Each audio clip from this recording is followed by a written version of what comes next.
Cô nè thế cô thì ý yêu ta cô lo ở ý rồi đi nhớ đào lô can tu cười nó cô nè sinh lo cô thì nè ý tu bê con sai cô là đó nè nhớ ý mua trong ly bơ sủa ý cô chỉ đó phải lo sư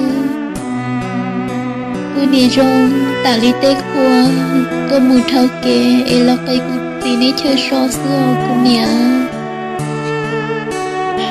in trên mua sữa, em trên xe tiền, cô tự mua chia luôn đi, cho luôn đã làm, để cô nít thì chỉ tao đâu cả là nước cô tí này nhó,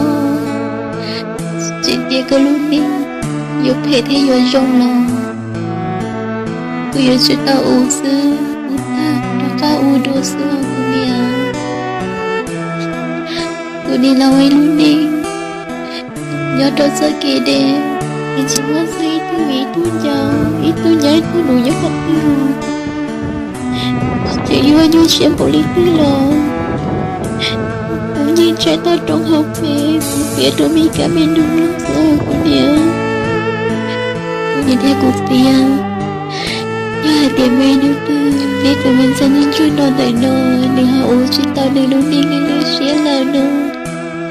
Em đi tao chạy luôn đi ta, kia này luôn bị chế đang chui, cho cuộc gì đi tôi nhẹ là sự em, đi bây giờ tôi xia,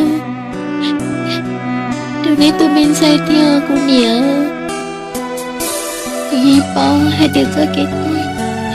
vì chỉ nói có những điều, để chỉ nhà mấy núi tư, cô li cô tay lại nâu, cô thật có gì thật, ra lúc gì đâu cô thấy em mưa cô nhẹ.